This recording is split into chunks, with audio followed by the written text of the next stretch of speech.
story started with a man bleeding and struggling to breathe. He thought about how far they had come. Laser beams rained down on them. He held on to the hope that maybe, just maybe, they could defeat the enemy. But in an instant, something stabbed him in the chest. He froze. It took him a moment to realize there was now a hole in his chest. He dropped to his knees. That's when it hit him. It was a freaking deadly blow. He collapsed face first on the ground. He then had a thought about how he'd end up dying without being able to do anything. His blurry eyes stared straight ahead. He was looking at the flying humanoid creature, mankind's greatest enemy, called the Liquidator. One day, this unknown being appeared and wiped out an entire continent. In this world, a special group was formed to defend humanity against these monsters. The first member was a man known for surviving a massive meteor strike without a single scratch, using nothing but a shield, mind you. Because of that, people called him the world's protecting shield, Brian Millier. There was also a great sage said to have power equal to an entire division. She is the great sage Bella Albright. In addition to that is an archer who took down a high-level dragon in a single shot. His name is Jacob Bloomfield, the divine archer. Then there's the strongest swordsman to ever come into existence, the sword saint, Amy White. And then there was them, a group called the support unit. Corpses were already scattered all over the area. The man on the brink of death, our MC, was the foot soldier Gray Lee, who thinks that they are just sacrificial pawns. He watched those elite group fights and thought of how they are on another level. He knew that the graduates of the World Union Academy were amazing, but he didn't expect that the gap between them would be that wide. Those elites unleashed attacks that hit the Liquidator. It made him feel bad. Because he questioned if it mattered if the support unit were there or not. Amy continued to engage in a battle with the Liquidator. She tried to stab him with really fast movements. Gray grits his teeth. Witnessing the wide gap, even if they had trained hard, was painful for him to the point that it made him cry. The Liquidator skillfully evades the blades, until one blade scratched him. He was impressed that Amy was able to injure him. So he became serious. He unleashed a fast strike, and that skillfully cut off the elite's body in half. They had fallen as their blood gushed out of their body. Gray's eyes widened in shock. Liquidator showed his true skill now that he's done playing around. Gray couldn't believe that he took them out in a single blow. He realized that he was just playing until then. It pained him to admit that there's no way that they could win. He laid there in his pool of blood, but he was still conscious. Time has passed since his heart got pierced, so it was a puzzle to him why he's still alive. When his blood dripped, someone had spoken weakly, "I finally found you." The drop of blood turned into a small light, and eventually it became a message. Gray was called to come forth, for he wields great power. He woke up surprised. When he looked at his surroundings, it was a dark place with several stone structures, so he asked where he was. It made him think that it's the afterlife, though. It's quite barren. Aside from that, he also noticed someone was sitting on a throne. This person gives an impression of a god, with its black clothing, horns, and veil that covers its forehead, and a golden mark on its chest. It had a calm, stoic face. The mysterious creature spoke to him, saying that he had not perished, and informed him that his physical wounds have already been healed.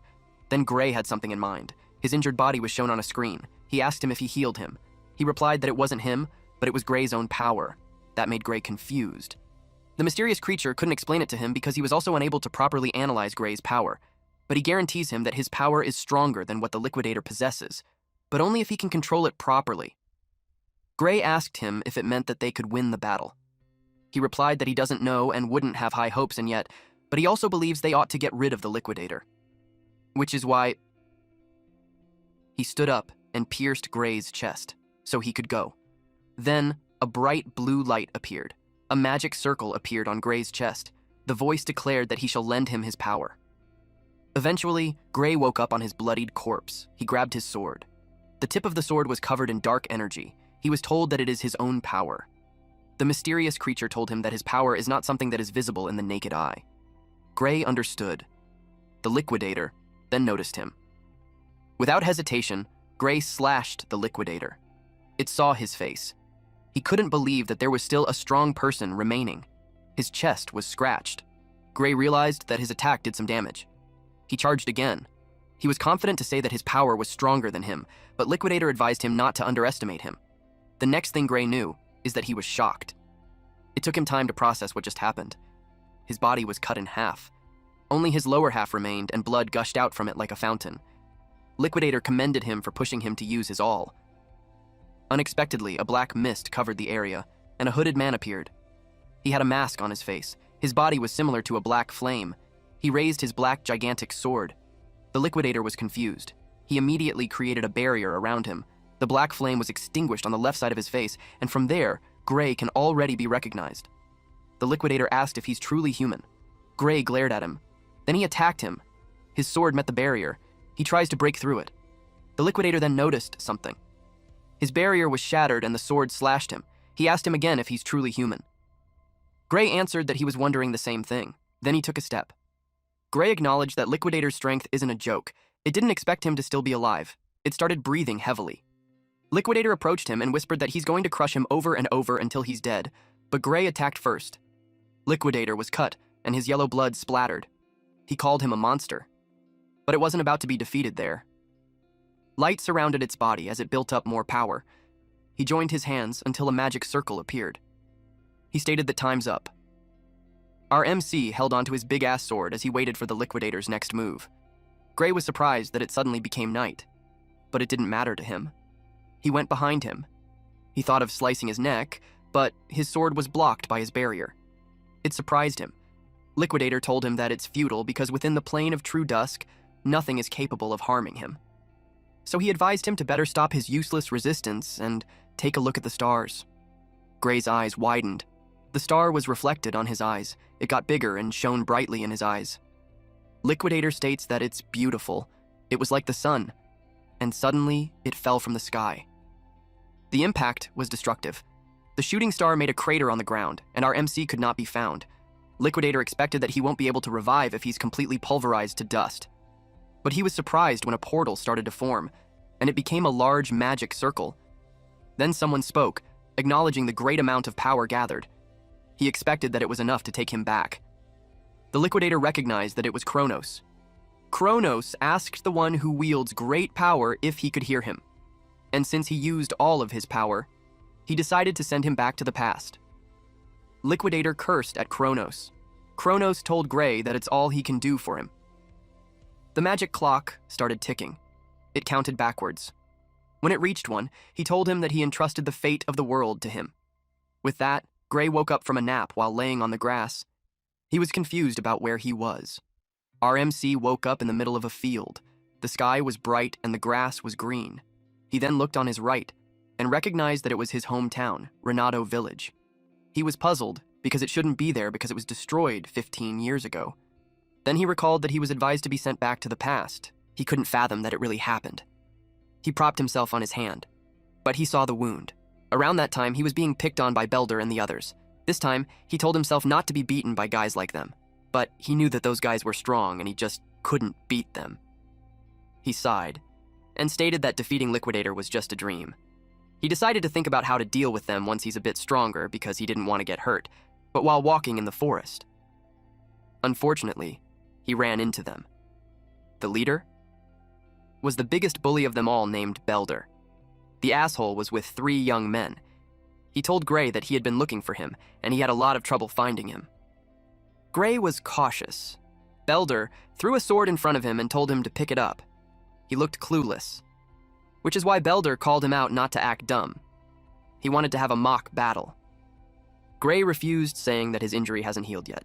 He thanked him for the invitation and told him that he can't partake until his injury heals. Belder replied that he has nothing to worry since the blade is blunt. Gray reasoned that no matter how blunt the blade is, it is still a lump of iron and it can still injure someone if hit in the wrong place. Belder yelled at him to shut his fucking mouth. He told him that he didn't have the right to say no, and if he doesn't like swords, he told him that he can just fight without a weapon. Belder immediately charged forward. Gray was caught off guard. He couldn't believe that he wanted to beat him, even when he was unarmed. Now it didn't seem like that intention was truly a mock battle. He remembered what the military doctor told him before he was sent back. The doctor said that the reason that his swordsmanship wasn't improving was because of an injury he had sustained as a child. And reflecting on it, he could tell that it is where his life as a loser began. He sidestepped to evade Belder's attack. Then it confused him. Belder clicked his tongue in annoyance, while Gray was wondering if Belder's strikes were always that slow. He ducked to avoid another attack. They engage into a dance-like motion, wherein Belder attacks and he evades it. He realized that it wasn't because Belder was slow. Belder got annoyed that he couldn't hit him. The sword was an inch away from Gray's face, but he moved swiftly to evade and closed the gap between them. He realized that the correct answer was he had gotten faster. The other 3 young men were surprised with his move. They stated that it seemed like he's a completely different person. He went to pick up the sword. He knew that he might not have the body that he used to have, but he has the memories of the battles that he fought. Belder leapt to slash him. Even if the attack was coming from behind, he skillfully deflected it by swinging the sword using his uninjured hand. Belder got hit, and he let out a small groan. Gray didn't expect that it was enough to throw him off his feet. It made him question if it's okay to fight against such an amateur, but he thought that the guy isn't someone who deserves pity. He reasoned that it was those pieces of trash who tormented him because he couldn't fight. But this time, it wasn't the case anymore. He attacked, resulting in Belder letting go of his sword. Belder cursed out loud. Seeing that he let go of his sword easily, Gray could tell that he's worse than an amateur. He told him that he probably wasn't trained on how to receive a blow from a sword. Our MC stepped in front of Belder and told him that there's nothing to worry about, as he held on to his sword. He quoted that as long as the blade has been dulled, it would be totally safe to beat someone with it. Belder got hit. He couldn't believe his shoulder just bled. When blood splattered on his face, it made him cry out loud and fell on his knees. Gray didn't expect that the blade wasn't blunted, but when he checked, it was completely blunt. And had it been a sharp sword, Belder might have actually been killed. He glared at them and continued to strike. Belder was hit on the nose. He bled a lot as he fell on his back. Gray decided to keep using the blunt edge. He towered over Belder and asked why he's screaming so much. He didn't have the right to do so when he's the one who told him that a blunt sword is safe. He grinned devilishly at him. Belder started to get scared. He yelled at those 3 young men to stop standing around and beat his ass. Those 3 were scared because Gray got strong all of a sudden. One of them suggested they go together from behind. They surrounded him. Gray asked them if they wanted another round. Belder ordered those 3 to kill him. Gray stated that he was going to overlook it, but he changed his mind. The forest was indeed disturbed. Those 4 ended up all bruised up with a large bump on their heads, and they could barely open their eyes. They meekly kneel with their weight on their heels, hands gently resting on their lap. Gray remembered how he's been so scared of those guys before. He asked them if they were from the serious swordsmanship dojo. Belder replied that it was something like that. One of them said that they felt like they have gotten strong enough, so they haven't been going lately. In his head, he questioned their meaning of strong enough. He realized that he shouldn't expect much from the dojo itself, but regardless, he knew it would have uses. He wanted to be introduced to the dojo because it was by referral only. Belder told him to ask someone else because if he told his master that he lost, he couldn't imagine what they would say. Gray swung his sword in front of Belder and suggested that they should just continue what they're doing. Naturally, Belder got scared. He ran off while yelling that the dojo is that way. They were all surprised how fast he was. Those 3 yelled at him not to leave them behind. They soon entered the city.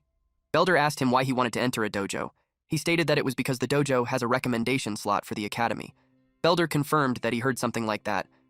Our MC responded that that was the reason he wanted to go. One of the lackeys expressed that Gray is already strong enough without going to the academy. Gray expressed that it would be nice if that was actually enough. But he knew that even the world's strongest lineup was no match for the Liquidator. And even when he used Kronos' power, he couldn't even scratch him when he got serious. He had no idea how strong he needed to be to defeat that thing. But still, he had some clues. Belder then pointed at the direction of the dojo, and he nodded. The moment he clashed with Liquidator, he felt it for a second, that he was able to control that dark power. And what he focused on at that moment was the swordsmanship taught to him by the Sword Saint. He thought that if he had spent more time training in swordsmanship, in the same conditions as the Sword Saint, then he knew the battle's outcome might have been different. He's aware that it was the reason why Kronos sent him there. They eventually arrived at the dojo, and the woman heard them. She tried to confirm if the bastards tried to pick on a civilian with the swordsmanship that they learned from her, and they just ended up getting their ass handed to them. She clicked her tongue. This woman was the swordsmanship dojo instructor, Saria.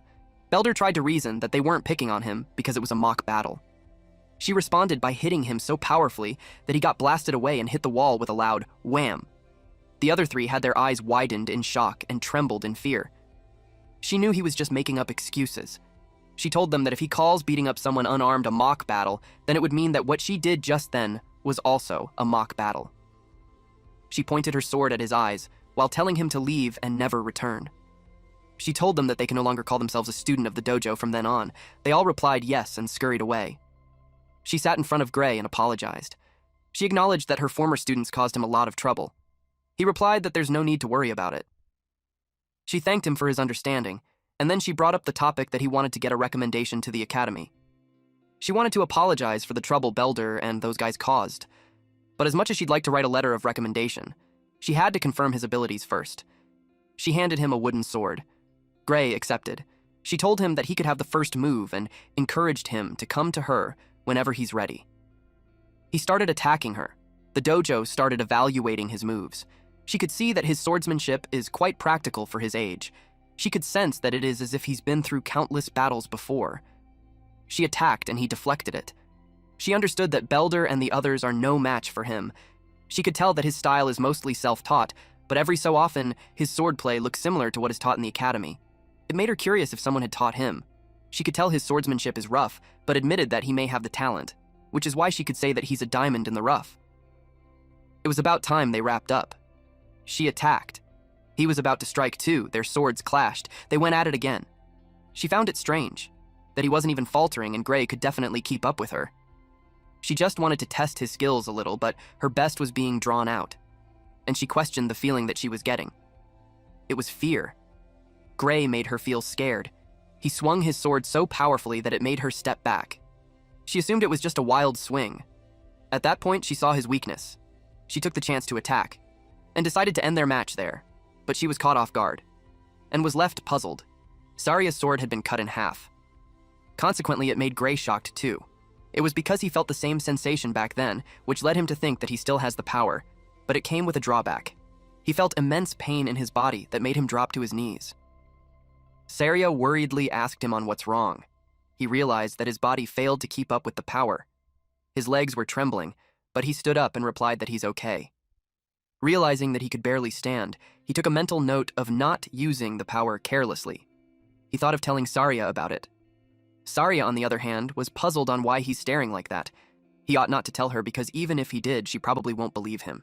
He just decided to make an excuse that he got carried away. Deep inside, though, Saria knew that it was impossible to cut her sword with a dull wooden sword, and she's aware that he knows it too. Seeing how she stared at him, it made him ask what was wrong. Saria understood that he didn't plan to talk about what just happened. She contemplated, then brought up the topic about what he wanted, a recommendation to the academy. He replied that he heard that she could give him one. She replied that she can give him a recommendation to the kingdom's finest educational institution, which is the Royal Academy of Swordsmanship. But she wouldn't recommend that he go there, because she thinks that he's not suited for that place. That made him feel bad.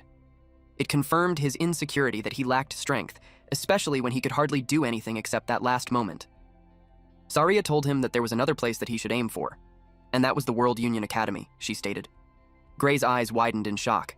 What Saria meant was that he shouldn't just be the kingdom's best, he belonged in the world's top institution. That blew his mind. He's well aware that it was the place where the Sword Saint and the others came from. He asked if someone like him can really be accepted there. Surprisingly, she replied that it's impossible. She knew he recognized it himself. His body was far from fit enough to wield a sword. She's aware that if it's the Royal Academy, he might be able to fake it with his skills, but it won't pass in the World Union Academy. She questioned how he'd acquire such skill with his feeble body. He knew she's right, because he's well aware that everyone from that academy is a genuine monster. And with his body like that, he can't even compete. He looked sad about it. Saria saw his expression and asked why he's giving up. She pointed out that there are still 9 months until the entrance exam. He reasoned that it's only 9 months. She agreed that it might not be enough time, but she wanted him to trust her. She asked if he's ready to suffer over the next 9 months. He replied that he didn't want to suffer, but he decided to do it. He entrusted her to take care of him over the next 9 months. She liked our MC's answer. With that, her demeanor changes, which caught Gray off guard. With a devilish grin on her face, she told him that it will be the start of his hell. Days passed as he underwent rigorous training with her. He trained relentlessly. Gray ate both delicious and questionable meals. He sparred with her, and continually honed his swordsmanship. Our MC was determined to make it to the entrance exam on time. 8 months later, changes were noticeable. Saria could see that he had grown muscular, and with that, she had nothing else to teach him. She encouraged him to go out there with confidence. He was puzzled because there's still a month until the exam. She explained that taking an exam in a place he's not used to isn't going to be easy, which is why it's best that he gets there early. She gave him money for the trip and for a month's worth of food. He hesitated on taking it. Also, he thinks that going a month early was too soon enough. He takes it as if she's chasing him out of the village. She replied that he's just overthinking it. He brought up the topic about an ogre's nest being found near the area. That surprised her. He added that there are hardly any guards in the village. She tried to play it cool, and told him that it had nothing to do with them. She assured him that help will come from the royal capital, so they have nothing to worry about. She urged him to head to the exam without any worries. He could tell that she's lying. He knew that no help would ever come to the village, and right before the village is destroyed, his master would lose her life. In his past life, there was news that she was killed when she went to kill the ogre alone, but he simply replied that he understood what she wanted. He thanked her, and informed her that he'll be going. She let out a smirk, and wished him well on the exam. Later that night, skeletons were displayed on a tree with sticks piercing through their mouths. Saria showed up in the forest. From the scout's report, she followed the path in the forest and found a trail of blood, and it led right into an eerie den. But she halted when a voice called out to her, asking where she was going. When she looked up, she saw Gray sitting on a branch of a tree. He smiled at her and called her Master. She was surprised to see him. She asked what he was doing there when he's supposed to be on his way to the academy. He asked her the same thing when she said earlier that ogre nests would be taken care of by the army from the royal capital. She told him that the army couldn't come because of an emergency, so she decided to deal with it herself. She assured him that her alone is enough because she already assessed the nest strength from the scout's report. She shared that the boss is an elite ogre and the nest holds around 40 to 50 monsters in total. She admits that the number of minions will be a tad tricky. Thinking about it, Gray knew that it wasn't that strong, but the ogre's real strength lies in its intelligence and leadership. Gray was aware of the risk of being surrounded, and that means it's suicidal to fight alone. And he's certain of one thing. If he lets his master go alone, she won't make it out alive, and the village will be destroyed by the ogres. He had seen that future with his very own eyes. He expressed that he wants to go with her. She refused and insisted that her alone would suffice. He tried to convince her by saying that he doesn't want to miss the chance to gain some real combat experience. Then he asked if she thinks that he's going to get in her way. That made her laugh, because she knew that he's well aware that he won't get in her way, especially when she could no longer win against him in a mock battle. She reasoned that nobody knows what may happen in a real fight, especially if it's a monster's nest that suddenly formed. And for a dangerous job like that, it's best to wait until he has a bit more experience in real fights. He understood that she wouldn't budge, so he proposed an idea instead. She got intrigued. He told him that he'll fight with her, knock her out cold, and deal with the ogre by himself. Looking at his stance, it doesn't seem like a joke. The dojo was speechless. She eventually gave up, but stated she had one condition, that no matter what happens, he should come back alive. He assured her that, and also wished her to live. Under the moonlight, they hid behind a boulder while spying on the colony of ogres. The terrain leaves no room for escape. It showed their confidence of building a nest in that kind of location. It also meant Gray and Saria couldn't escape either. And since they were dealing with intelligent monsters, he decided to play it safe. She started to observe the colony carefully, and she didn't see the boss anywhere, so she assumed that it's probably inside the tent. They could only hope to thin their numbers down before the boss comes out. She instructed Gray to take out any enemies he could see on the side, while she takes care of the other side. Gray agreed, and they charged in. One ogre sensed something.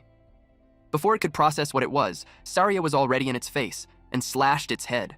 The other ogre witnessed the head roll on the ground. It immediately communicated with the other ogres, and in no time, a horde came charging. Meanwhile, on Gray's side, he was cutting down enemies one after another. He moved fast. Same with Saria. It was indeed a bloodbath. Eventually, the two grouped up. A lot of ogre corpses were on the ground. She praised him and even questioned if it was really his first time. But Gray changed the topic and told her to stay sharp. They were just getting started. Internally, Gray felt something was off. The ogres were too weak.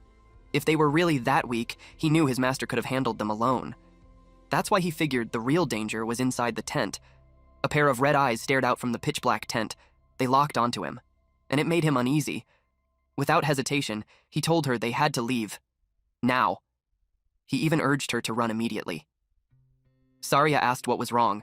He looked panicked as he shouted for her to just go. She picked up on his fear, and they started to run.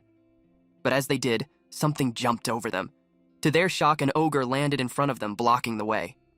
Saria scoffed when she saw the elite ogre. She said it was an honor that the boss came to them personally, but Gray told her it wasn't the boss. Then another ogre let out a thunderous roar. It was so loud, Saria instinctively covered her ears. Right after that, a swarm of ogres showed up. They were in a frenzy. She was stunned by the sight and asked what was going on. Behind the horde stood a massive ogre. Gray said it was something far stronger than an elite. He called it an ogre general. It was the real boss of the nest. With the elite ogre guarding the exit and a crowd of ogres blocking the front, they were trapped. The ogre general didn't move, but its presence alone was terrifying. Once she heard it was an ogre general, Saria instantly knew they couldn't win this alone. She glanced at the elite ogre, then suggested they take out the one in front of them and try to escape. She launched an attack, but it deflected her strike. She focused, and slashed again. She managed to leave a scratch on its shoulder, but to her shock, the wound started healing. Gray told her it was useless. The general's roar boosted the ogre's strength and healing. That's why they felt unusually strong. And now, she was struggling to even take down one of them. Gray kept fighting. He trusted her to cover his back. He said she didn't have to win. He just needed her to buy him time. She got worried and asked what he was planning. He said there was only one option left: to take down that ogre general bastard, and he meant it. An ogre with an axe knocked Gray's sword. Our MC got irritated every time they tried to flank him. The ogre tried to make him drop his sword, then raised its axe to strike. Right now, Gray was focused on taking out every enemy in front of him, but the ogre easily broke his sword. He realized it couldn't handle the power of a boosted ogre. The ogre swung at him again and he jumped just in time. He was glad he had a spare, but he knew it wouldn't last long either. Saria realized his situation and tossed her extra sword to him. He thanked her. Now he had 2 swords, but he knew that still wasn't enough to wipe them all out. So he focused only on the ogre general and the horde between them. He pulled out the second sword. With one quick motion, he cut through the ogres in his way. One of them scratched his cheek as it attacked. He blocked the blow as the ogre tried to push him back with its axe. He clicked his tongue, then pressed harder with his swords. More ogres were coming for him. The ogre general's weapon started to glow. Then came its deafening roar. Gray flinched. He saw the ogres grow even stronger. They charged at him again. He realized the ogre general had figured out his plan. It roared again. Gray now understood. It was undeniably smart. His sword clashed with the ogre's axe. He was pushed back, but he forced himself to just move. He rushed forward, cutting down as many as he could. He knew he didn't have time to deal with all of them. Unexpectedly, an ogre tackled him. It held him firmly while the other one raised its axe. Gray slashed the clinging ogre on its neck. He realized that they were trying out to wear his swords out by throwing themselves at him. While dealing with that, a shadow loomed over him. It was because an ogre leapt and was ready to punch him. He blocked its fist using his sword, but it was powerful that it blasted him away. Gray coughed up blood. His body trembled, he was breathing heavily, and his sword was shattered. He was now down to his last sword. He couldn't believe that he had to take on hordes of ogres and the general with just one sword, and because of his experience before he regressed, he could tell there was no way he could win. He then thought, since that was the case, he told her master to run while the ogres are focused on him. She was amused, but she couldn't do that, Saria replied. While defending attacks, he questioned her if she planned to die for nothing. He assured her that he will run after her, but she told him that it wasn't that. She had a grim expression on her face, until she had this resigned look when she admitted that she couldn't run anymore. Her leg was slashed and was bleeding heavily. Gray turned pale when he saw it. Now, he ran out of options. In his mind, he had gone back in time with one goal, to defeat the liquidators. He swung his sword, all while thinking his life might end right there. His last sword shattered, but he refused to give up. He tried to remember how that power felt back then. He thought about tapping into it again, with one ultimate goal, to defeat his enemies. While ogres readied themselves to attack him, he forced himself to remember. He tried to recall the feeling he had back then. Gray shut his eyes and closed them tight, and as the last piece of his sword flew right in front of him, he opened his eyes and they glowed red. He finally felt it. He swung his black shadow sword, delivering a fatal strike to several ogres. Mist covered part of his face and his blade. Saria was confused. Gray wore a grim look, but when he looked at her, he smiled and told her it was all right. With one swing, he severed several heads. The ogre general's sword began to glow again, but in a split second, it was cut down. Saria noticed it, but while she was distracted, an ogre tried to sneak up on her. She realized the attacks felt weak. She commented that they used to give her a hard time, but now she could slice through them with ease. She said that without the general's boost, they were nothing. It was already deep into the night when they finally defeated the ogres. Gray apologized for breaking her sword. She didn't mind, especially since he saved her life. He handed it back to her. She was about to ask him about the strange power he used when Gray suddenly collapsed. He fell face down to the ground. Saria panicked and called out his name. Gray's consciousness drifted into a dark realm. He asked himself where he was. Everything was pitch black, except for a single door in front of him. He looked around, confused. Black flames then burned through the chains on the door. He recognized it. It was the same power he had tapped into. He wondered if opening that door would give him that power again. The thought made him uneasy. Still, he stepped toward it. But suddenly, he felt a terrifying presence behind him. It made him freeze and step back. His breathing grew fast and shaky. Deep down, he just knew. If he opened that door in his current state, he would definitely die. Then, out of nowhere, a voice said he made the right choice. And just like that, he jolted awake. He was gasping for air, drenched in sweat. Saria was startled. He was finally awake. He asked where he was. Saria told him he was in the village infirmary, and added that he had been unconscious for 5 days. She then admitted that she was scared he might never wake up. When he realized he'd been out for 5 days, he knew he had pushed his body too far. Saria said that pushing himself didn't quite describe what he did, but setting that aside, she checked if he was able to move. Gray tried to move, but he quickly realized he couldn't summon any strength in his right arm. He could move it with effort, but it worried him. What if he couldn't hold a sword anymore? Worse, there was a strange bruise on it. It looked like someone had splattered black ink on his arm. Saria expected that he wouldn't be able to move it well. Gray wondered if she could even see the black mark. He then told her he couldn't put any strength into his dominant arm. Just as she thought, it wouldn't heal properly anytime soon. All the bones in his right arm were shattered. He was shocked. It didn't even hurt. She explained that they used a magic potion to treat it. That stunned him. Magic potions were expensive. She told him not to worry. The village chief was the one who gave it to them. Gray couldn't understand why the chief would give something that valuable to someone like him. She asked what he was talking about, then reminded him he was the village's hero. Gray was clueless. Suddenly, someone burst into the room. It was the village chief. Gray immediately thanked him for the potion. But the chief said they should be the ones thanking him. With strong emotion, the chief said that Gray had fought an ogre general, a monster that even gathered troops from nearby towns couldn't scratch. And that kind of monster had come for their village. He clasped Gray's hand tightly and said, if Gray hadn't killed it, the village would have been wiped out. The chief explained that without him and Saria, there'd be no potion, no infirmary, no survivors. None of them would even be there talking. Gray replied that he was exaggerating, but the village chief insisted. He knew in his heart he wasn't. Gray thought about that. At some point, he agreed with the village chief, because before he regressed, the village was supposed to have been destroyed by the ogre attack. The village chief told him that if he still didn't understand how important his actions were, he'd gladly explain everything in detail. He also heard that Gray was planning to take the academy entrance exam and asked if that was true. Gray's only response was, oh. Thoughts raced through his mind. He killed the ogre a week before the exam and had been unconscious for 5 days, leaving him with just 2 days left. He turned pale when he remembered the journey to the academy. It was a 3-day walk. On horseback, it would take a day, but he didn't have the money for that. He immediately asked the chief if he could borrow a horse.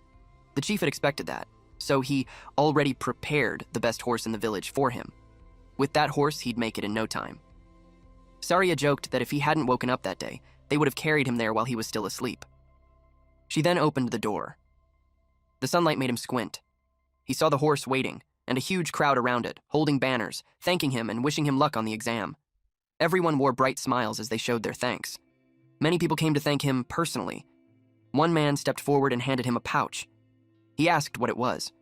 The man said it was something the whole village pitched in for. They heard applying to the World Union Academy was expensive. Gray was deeply touched by the gesture.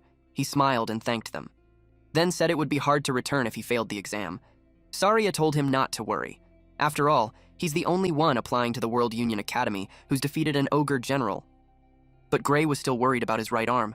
She reminded him his left arm still worked fine. He nodded. Saria said that was more than enough, and he didn't need to use that power either. He argued that the exam might not be that easy. Passing it with just one arm didn't sound simple. Saria reassured him. She said he'd definitely stand out, and the examiners would recognize his strength. She was confident. With full belief, she told him, he will pass. He thanked her, and said that with her saying it like that, he had no choice but to pass. In his past life, the village had been destroyed, but now, it was still standing. Gray realized the world wasn't the same anymore, and that meant the future could change. All of it, thanks to his power. And now, he was set to go. Eventually, he made it in time. He even thanked the horse for getting him there. He looked straight ahead and saw a city surrounded by a lake. He finally arrived at the World Union Academy. At the arena, the host announced that they would begin handing out exam tickets. Until the process was done, all examinees were to stay inside the central arena. There were a lot of people, but only 20 would pass. Someone mentioned that the number of successful candidates changes every year. Sometimes 50 make it, other times only one. The host then called Professor Ariel to the front. She walked in and began distributing the exam tickets right away. She instructed the examinees to take the paper that would appear before them. She then snapped her fingers. A golden light filled the arena.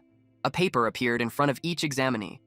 Gray was examinee number 513 under the fencing course. He noticed everyone else had theirs too. She explained they would only see their number in course, and reassured them that this was how it's done every year. She gave a small grin. Then told them that the World Union Academy does not judge based on age, gender, nationality, or status. That even included their names. None of those things mattered to the Academy, she added. Only those who passed the exam and earned the right to cross the bridge would be asked for their name. And even then, they could give a fake one if they wanted. Gray was confused. Even though he left his sword at the inn, his paper still said he was in the fencing course. It made him curious about what kind of system they were using. Then, Professor Ariel explained, they assigned the courses based on appearance. She said if she got anyone's course wrong, they should raise their hand. The examinees were stunned. They couldn't believe she sorted them just by looking, especially with so many people there. Some of them guessed she had already looked them up. Others thought maybe she used some kind of mind-reading magic. But after a while, no one raised their hand. So, she concluded that no one had been misassigned. Next, she announced their exam schedules. She told everyone to check their tickets. Gray's paper said he was scheduled on the first day, at 11 a.m. He didn't like it. He was hoping for a little more time to let his arm recover. Professor Ariel reminded them it was a one-shot practical exam. If they were late, they'd be disqualified. No exceptions, no reschedules. Gray held his arm, thinking he still couldn't use much strength. He silently prayed it would get a bit better by tomorrow. The next day arrived. He was in a pinch because it didn't heal at all. He had no choice but to take the exam with his arm still that way. He was called to the entrance of the arena. He took a deep breath and reminded himself not to be pessimistic about it. He evaluated that his left arm was still functional, and he can move his right to an extent. He used the time he had left to watch the examiner's moves, and to find an opening. The examiner told the examinee to make the move first. The examinee charged at the examiner. His swings were heavy, but the examiner just sidestepped to evade it. The examinee yelled that he's not done yet. He grips his sword with both of his hands, and swung it. The examiner blocked it using just one hand. Seeing that happen, the examinee's spirit got crushed.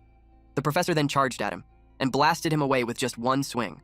The guy fell on his back, and the examiner concluded his exam. He was instructed to retrieve his weapon and exit the venue. Seeing that, a small smile formed in Gray's face. He already knew it. He was totally done. There was no way in hell he could win. Not long after, the examiner called his number. As he walked toward him, he couldn't believe he had to fight someone who had taken down a man twice his size using only one arm. Gray was instructed to make the first move. He felt like he didn't have a chance, but he decided to do whatever he could. He charged forward. He recalled what Saria had told him, that a sword isn't swung with just arms, but he needed to channel his power generated by his entire body through his arms. Even if his right arm is powerless, he thought of driving the force through his other muscles. He swung his sword and the examiner ducked to evade it. Gray was feeling nervous since he can't fight the way he usually does. He thought that if swinging a sword without arm strength was that easy, no one would bother training their body in the first place. The examiner counterattacked. That's when Gray got confused. Because the instructor's sword was kind of slow, he was able to block it. He could tell that the examiner had insane power, but his speed and technique don't even come close to his master's. He believes that if he relies on the swordsmanship he learned from her, he might be able to make up for the difference in arm strength. Gray's eyes turned sharp and he thought, if that was the case, he moved accordingly, and became certain that the examiner was slow, and wasn't nearly as strong as he thought. He recalled his master's words, that he'd definitely pass. Their swords clashed, and he was able to overpower the examiner. It's when he started having faith that he could do it. Their sword fight continued. Although Gray had seen the examiner's swordsmanship, he charged at him, and the professor evaded, which led Gray to think that the difference in power is too great that he can't break his form. It made him realize that it wasn't easy to win with just one hand, after all. With that said, as they continued to spar, the examiner's movements were becoming rougher. While Gray had a risky move in mind, he found the right timing, and baited him to come to him. The examiner attacked, and that's what he wanted, for him to make a wide-open swing. He shifted his weight to his right foot, knowing it would leave an opening. He also knew most opponents would go for a big, obvious swing. Unexpectedly, Gray was already behind the examiner. The examiner was caught off guard. Our MC knew that no matter how great the difference in power is, if he could get behind, then he'd be able to defeat him. But they were suddenly ordered to halt. The tip of his sword was only an inch away from the examiner's back. Gray wondered if the match was really over. He thought it's a bit early to stop there. The other examiner announced that the time limit for him has been reached. His eyes widened as the result was announced. It was a draw. Gray was sure he wouldn't make it. His grip on the sword loosened, as if his body had simply given up. He left the arena feeling down, because he had given his all to pass. He also knew that if he can't win against the examiner, things will be difficult for him. He expects his arm to heal next year, so he'll take the exam again. Before he left, he glanced at it one last time and expressed a thank you. 1 week later, in the World Union Academy Meeting Room 53, the head of the academy asked the professors their thoughts on the candidates now that they have finished all their exams. One of them expressed that he's exhausted. An older professor stated that the method of everyone observing together is rather inefficient and suggested to divide the workload next year. Another professor defended that they can't afford to overlook a talent simply for the sake of making things easier for themselves. The head sighed and pointed out that he asked to hear their thoughts on the examinees and not on the system. He started with the examinees from the swordsmanship course. He asked who passed. They watched the screens, and one of the professors stated that, as always, those who beat the examiners passed, and the rest will be based on the quality they showed and how they held out during the 15-minute time limit. He asked the other swordsmanship course instructors what they thought. One professor replied that other than those who beat the examiner, the candidates number 5,217, 753 stood out. The other person suggested that they keep it at that, since even if others joined, they wouldn't be able to keep up in class. The professor agreed and asked if anyone thinks otherwise. The meeting went on.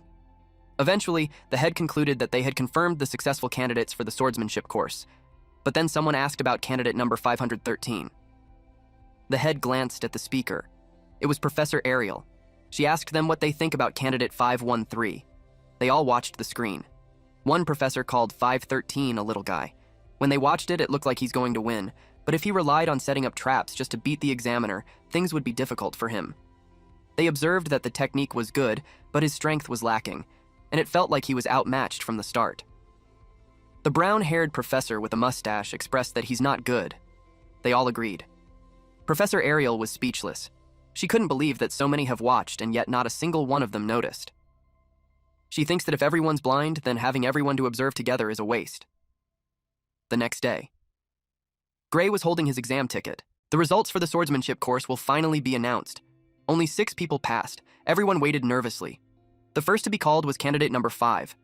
As their number was called, their exam ticket burned. Then came candidate 217. Next were numbers 432 and 615. Then 753 and 925. That was it. Gray looked crushed when his number wasn't called. The successful candidates were told to cross the bridge and finish enrollment by the end of the day. Gray was downcast while others around him cheered for the passers. He wore a heartbroken look after failing. Then came another announcement, the Divine Eye Special Admission. Just a few seconds later, Gray's number was called, and his exam ticket burned in blue flames. Everyone around him was shocked.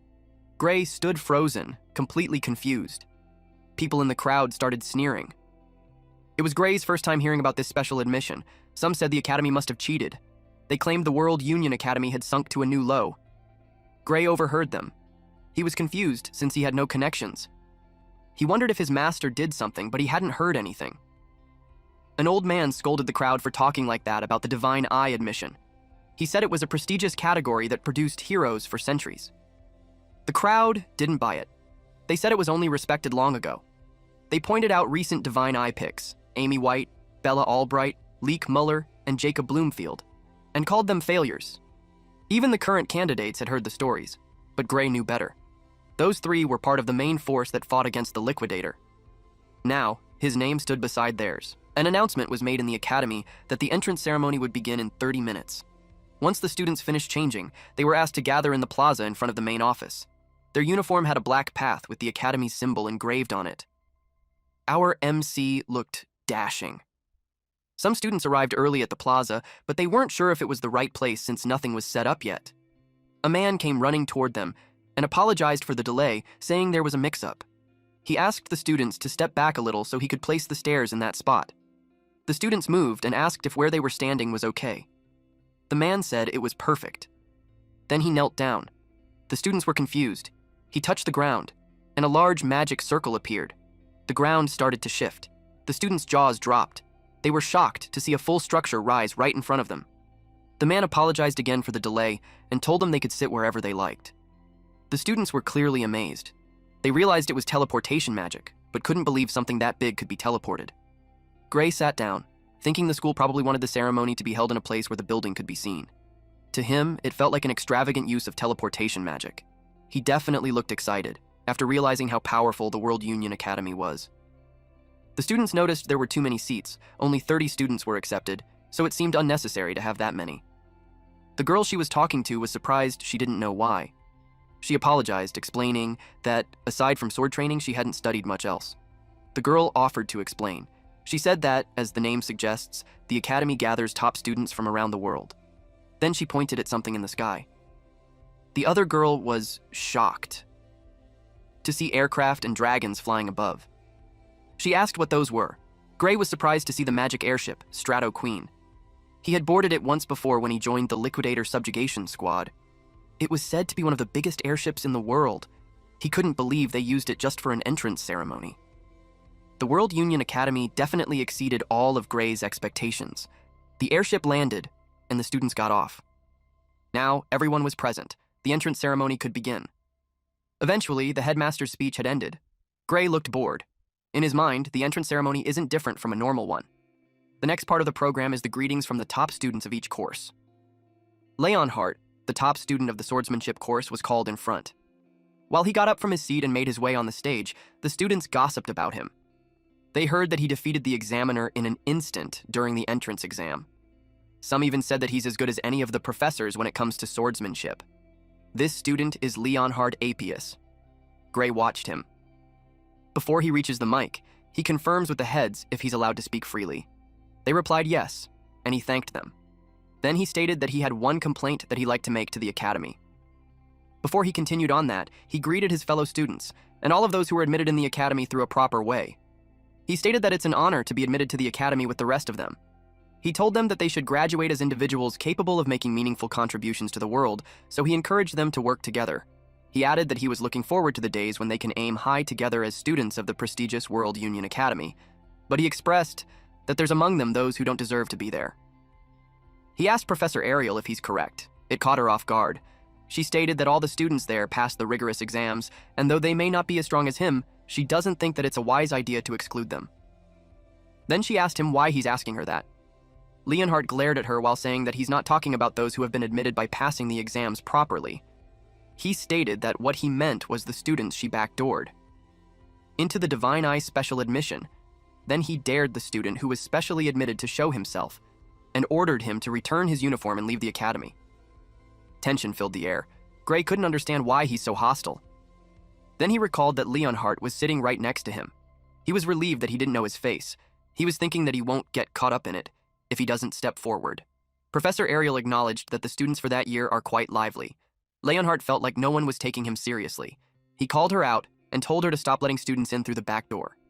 She didn't say much at first. Then, in the blink of an eye, she leaned in and whispered in his ear, asking if he really thought he was stronger than that kid. Her move was unexpected, that it shocked the whole arena. Leonhardt was caught off guard. He gritted his teeth. He said yes, then asked if she was trying to prove him wrong. Professor Ariel liked his confidence and suggested a bet. That caught his interest. She bet both her job and the kid's admission. Gray was confused by everything happening. Leonhardt turned to Professor Ariel and asked if she was trying to make him fight the special admission kid. Professor Ariel calmly replied that she'd never do something so boring. She added that if Gray went all out, Leonhardt would be dead. As a responsible teacher, she said she'd never put their lives in danger. Leonhardt's veins popped in anger. He felt insulted, but she simply said she was stating facts. Instead, she suggested a safer option, a bet involving monsters. She said Leonhardt was better at fighting monsters than people anyway. He glared at her but admitted that she knew him well. He asked what the actual bet was. She explained it simply. Each of them would fight a monster she picked. The monsters would get stronger with each round. Whoever fails to defeat their monster first loses. The stakes? If Gray lost, Professor Ariel would retire and the special admission students would be expelled. But if Leonhardt lost, he'd have to do whatever she told him. Then she asked if he was in. Leonhardt wanted to know what kind of monsters they'd be facing. He was confident in his skills, but he didn't want to get caught up in anything weird. After thinking for a moment, she revealed the first target, an ogre general. Then she teasingly asked if it was too easy for him. The whole class was stunned, but Gray didn't react. Instead, he was curious why she chose that monster. Leonhardt, on the other hand, was furious. He shouted that an ogre general wasn't something a person could defeat alone. Professor Ariel clarified that they didn't have to do it right away. They'd be given a full year. Leonhardt snapped. If someone could solo a disaster-level monster in just a year, people wouldn't be suffering in the first place. He yelled at her to pick something more realistic. Trying to catch his breath, he paused, and then realized her true plan. He believed she was purposely choosing something impossible just so there wouldn't be a clear winner, but with confidence, he declared he wasn't going to play along. Ariel smirked and added one last condition. If the match ended in a draw, then Leonhardt would be considered the winner. Basically, if Gray failed to defeat the ogre general, she would be fired, and all the special students would be expelled. She asked him what he thought about that. He looked at her like she was crazy. He couldn't shake the feeling that the bet was already stacked against him. She took his silence as agreement. Just to be clear, he said it better not be a weakened ogre general or anything like that. She calmly replied, "Of course." Then, with a flick of her hand, a feather pen appeared out of thin air. She told him that the terms were already written in a magic contract, and he could sign it if he had no objections. He read the contract, and chose to go through with it. Still, he had to ask, did she really believe that the kid could win? Her answer was vague. She said, "Who knows?" Then she quietly returned to her seat. The other professors whispered among themselves, wondering what was wrong with her. Some thought she was just using the bet as an excuse to retire. It wasn't too far-fetched. She was past her prime, after all. Gray had no choice now. The bet was official, but something bugged him. Why did she include the one he defeated before enrollment when she said the time frame was a full year? She then watched our MC in silence. Gray realized the bet was already sealed the moment it started. As he stared at her, she put a finger to her lips, telling him to stay quiet. That's when Gray knew. She played dirty. Eventually, the opening ceremony ended, and everyone went to their assigned classes. The first subject was basic magic. It was surprising to some that the lecture started right away on day one, but as students of the academy, they had to understand every single day mattered. The professor began the lesson by teaching how to use magic. It was the most basic topic. He explained that the body holds a hidden energy called ether, by guiding it through the body's magic circuits. He continued writing and explaining on the board. Gray was in that class. At first, he was worried he might not keep up, but it turned out he already knew this lesson from boot camp. So far, so good. But there was one big problem. Out of all the possible classes, he ended up in the same one as Leonhardt. He silently prayed Leonhardt wouldn't find out that he was the Divine Eyes special admissions student. The professor noticed Gray looking uninterested. He scolded him for already looking away just 5 minutes into the lecture.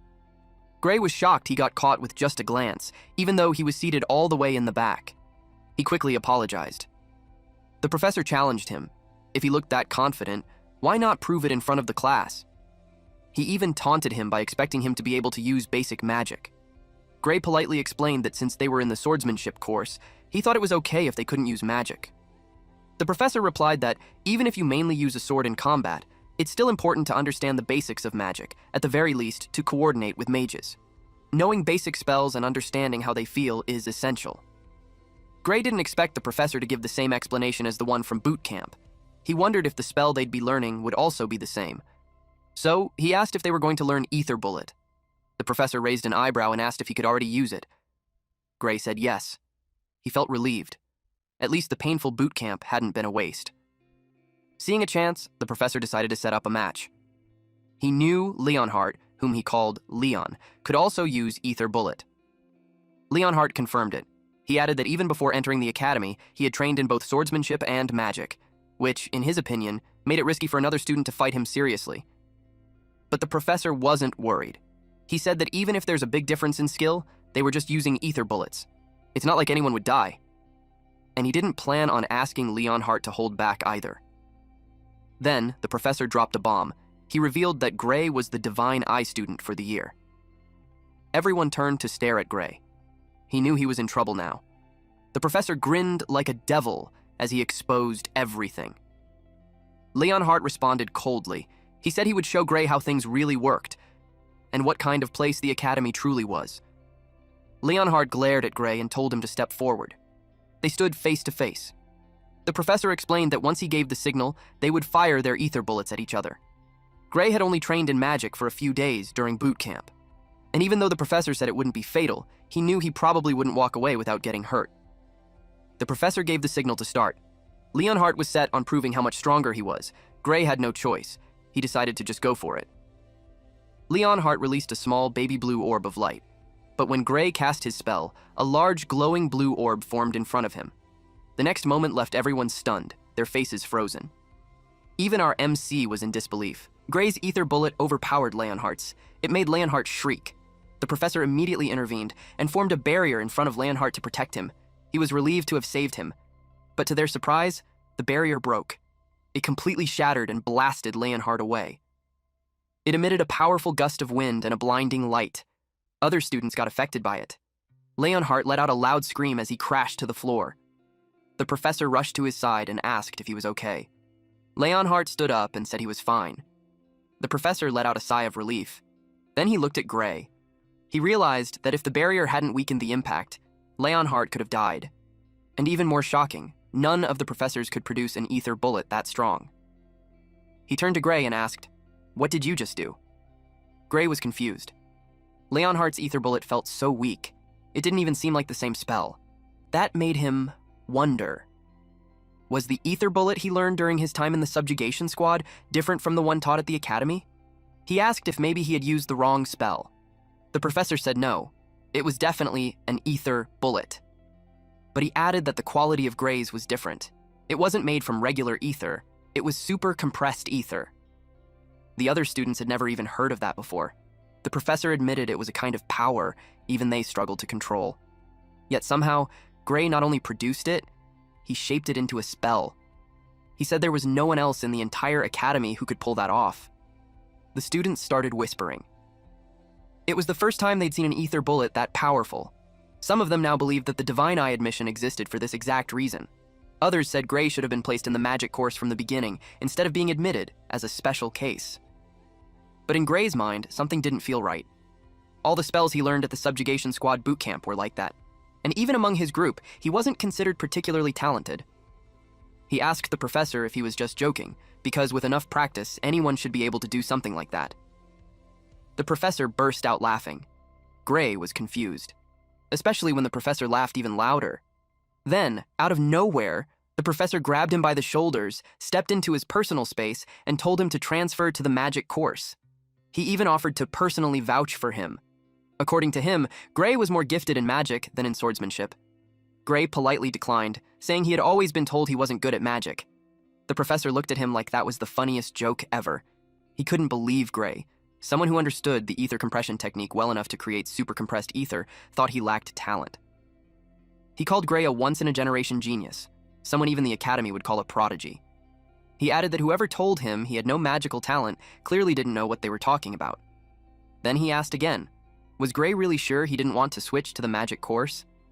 The professor was known for rarely handing out compliments, so the students were stunned. They couldn't believe he was praising someone this much. He kept pressuring Gray, saying that if someone like him didn't study magic, it would be a loss for the world, and even called it a crime against magic itself. Gray let out a nervous laugh. Then, something clicked. He suddenly remembered where he had actually heard about the ether compression technique before. In his previous life back at boot camp, someone once explained that in the old days, people didn't even know that OUD, also called life force, existed. Because of that, casting proper magic was incredibly hard.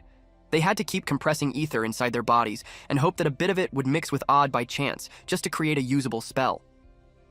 A woman with baby blue hair and golden eyes had called that process laughable. Now, in the present, Gray asked the professor if he had ever heard of odd. The professor looked confused. That reaction confirmed it. This world still didn't know about its existence. Gray realized something big. What he had learned in the subjugation squad was knowledge from the future, and he knew he had to be careful about who he told. The professor brought the topic back and asked again if he was willing to transfer to the magic course. Gray gave a proper bow and apologized. He explained that he loved swords. As grateful as he was for the offer, he had to decline. The professor accepted his decision, but he told Gray that if he ever changed his mind, he was welcome to come to him, any time. Gray thanked him sincerely. Then the professor told him to go back to his seat. He also added that from now on, he wouldn't scold Gray for looking bored in class or even for leaving early, because he knew this lecture was far too basic for someone like Gray. The other students were impressed. They couldn't believe that Professor Carlos thought so highly of Gray. Meanwhile, Leonhardt watched him closely. He clutched his chest. His cheeks turned slightly pink as he looked at Gray with admiration. He even called him Lord Gray. Gray felt a chill run down his spine. It was honestly a little creepy. Later that day, Gray received a letter from Professor Ariel asking him to come to her office after class. The sudden summons caught him off guard. He wondered if it had something to do with Professor Carlos. He guessed she might also be planning to recommend he switch to the magic course. When he reached her office, he stood in front of the door. Before he could knock, Professor Ariel called out from inside, saying it wasn't locked. He walked in. But then, he was suddenly attacked. He quickly drew his sword and blocked the attack with ease. The girl who struck at him was stunned. Gray realized he reacted purely on instinct, but he still wanted to know, why did she attack him? Then he got a good look at her face and was shocked. She looked familiar, like someone he had seen before. Someone from across the table said that he did great. It was Professor Ariel, and Gray had just proven that her eyes were right. The man on the side asked if Bella wasn't holding back. He had to confirm if she had received an instruction from Ariel to go easy. Her movements were flawless, but to have her sword be knocked out of her hand so easily was unnatural. Hearing her name, Gray had confirmed that she really was Bella Albright. She was the Grand Sorceress. Ariel couldn't believe that those two men were seriously saying those things. She suggested that if they couldn't tell if Bella was holding back or not, they should quit as a professor. The professor replied that they were just joking. Since he lost, he gave her the coins. Gray had to ask what they were doing. Ariel replied that they were betting on whether he can fend off Bella's surprise attack or not. And thanks to him, she made a good amount of money. Then she threw him his share. His jaw dropped upon seeing the gold coin. It was worth a fortune. And the other professor started saying that it was just as she said. They noticed that from that exchange earlier, Gray deliberately didn't use his dormant arm. Almost as if he was trying to protect his immobile arm. One professor speculated if it was from an injury. The other thinks that rather than an apparent physical injury to the muscles, it was more like a deeper kind of wound. The professor agreed that a simple injury wouldn't cause that. Gray couldn't believe that they could tell it just from looking. The professors replied that if they couldn't tell that much, they wouldn't be professors in the academy. Though, Professor Ariel was already aware about it during the exam. Professor Ariel told them to leave now that they understand. She told them that he's her student and she won't give him up. The professors admit that Gray has potential. But, if the wound doesn't heal, it still means that he failed to meet the academy's admission standards. Before they left, they told him to keep that in mind. And they were gone. Now that the nuisances were out of the way, Professor Ariel brought up the topic about magic. They had a conversation over tea. She heard that he used a super compressed ether in Professor Carlos's class. He didn't expect that she already knew. She replied that he came to her office and asked her to hand Gray over to the magic course. Obviously, she declined, because to her, he's more suited to wield the sword than magic. Our MC didn't expect to hear that from her. She added that he doesn't look like he's good at magic compression, and he didn't show signs of having practiced it. He was overwhelmed that she simply knew by looking. Because of that, he decided not to lie. And it was just as she said. She asked what kind of trick he used. She promised not to divulge it to anyone, and will give him a reward. She really needs to know for Bella's sake. He was almost called the sorceress. Professor Ariel explained that Bella was a genius when it comes to magic theory. She's far from the best at wielding it. For some reason, she just can't use the ether compression technique well. That's why she can't create super compressed ether. Gray did hear before that Bella was a late bloomer. Then Professor Ariel continued to say that from what she heard from Professor Carlo, when Gray used super compressed ether, he didn't look like he compressed ether at all. So if there's a way to use super compressed ether without actually compressing ether, then Bella won't have to be sent to Professor Varian. Gray recognized that name. He asked if she meant Professor Varian Bradley. She realized that he knew him. Well, it's impossible not to know him because he's extremely infamous. After all, he has conducted countless experiments on humans, murdering many in the process. On top of that, he has caused magic disasters that resulted in the death of tens of thousands of people. He is history's worst magic criminal. Gray was surprised that he still hadn't been caught in that period. Professor Ariel shared that if Bella can't create super compressed ether by the end of the year, she'll be sent to him and will undergo surgery. He was surprised to hear that because it was such a bad idea. Professor Ariel agreed. Though the surgery was under the pretense of enhancing her magic abilities, it's actually human experimentation. It hasn't been made public, but rumor has it that because of him, some people have died, while others were left broken. Bella spoke that it was dangerous and scary, but she will be expelled by the end of the year if she can't use super compressed ether. Professor Ariel expressed that she honestly wished she'd quit the academy than have that man mess with her body. The magic that Gray knew was a knowledge that did not yet exist at that time. If he tells them, he might end up changing the course of history. He saw Bella trembling, and it made him recall his past encounter with the Liquidator and how helpless he felt. He realized that there's not a reason to share when that hellhole people call the future is much better off changed. He replied that he understood and promised to teach her on how to use super compressed ether at dusk in the arena. He wrote some notes on the board. It was everything he knew about magic, and he reminded them of their promise of not telling anyone what he just shared. Professor Ariel assured him of that. They even signed a magic contract, and if they broke it, they'll die. He asked them what they thought of what he just shared. Professor Ariel admitted that just learning about OD blew her mind, but the knowledge of magic he revealed was beyond that. Bella replied that it was brief yet well organized. To her, it felt like she was listening to a magic class from hundreds of years into the future. And just hearing his explanation has definitely advanced the history of magic by 100 years. In his head, he answered that it was from her lecture 10 years from then, but he understood that it sounded like it was advanced by 100 years to a person in that era. Professor Ariel expressed that there was a lot of information that she couldn't judge properly. She asked Bella if she thinks that what he said was true. She replied that there's a good chance that the theory was correct and none of it contradicts the current magic theory. Plus, the quickest way to find out was to test it. That is why they were there. If everything Gray said was true, the spell should work. She gave them the copy. He read it and was confused. She released a light on her staff to demonstrate her full strength based on the theory. If he remembered correctly, Bella's full strength was said to be capable of burning down an entire city. Moreover, she was said to be unable to properly control her powerful magic output. Before he could finish the thought, her power expanded. Even Bella was confused. And the next thing they knew, her power erupted. The concentrated magic bursted to heaven. No one had ever expected her to release this much mana. It was such an overwhelming power. If she hadn't taken control of the magic a split second earlier, he would have died. She did literally save his life. Meanwhile, Bella was happy that she had done it. Plus, she was able to control it too. She formed a dragon with her magic and found it so fun, but she was depleted of ether and passed out. Gray panicked, but Professor Ariel told him to relax. Bella simply fell asleep because she ran out of her ether. She told him to let her rest. Gray was relieved. Professor Ariel couldn't help but express that she was marvelous. She put together magic on that scale in such a short amount of time. Even when asleep, Bella replied that it wasn't her who was amazing, it was the theory. Because of it, she can easily create a super compressed ether. In Gray's head, He responded that it was her theory, though. Professor Ariel was relieved that Bella no longer needs surgery now that she can create a super compressed ether. She planned to personally Bradley to call it off. She was glad about that, but more especially that Bella didn't lose her magic control. Gray asked about it. She explained that even if variant surgery can increase one's magical output, it comes at the expense of control. Exactly how it works is a secret, but it seems to be a surgery that forcibly breaks one's limiter. It made Gray think that the reason the sorceress in the past world couldn't control her powerful magic was because of that surgery. Professor Ariel pointed out that it was thanks to Gray that Bella could now use a super compressed ether.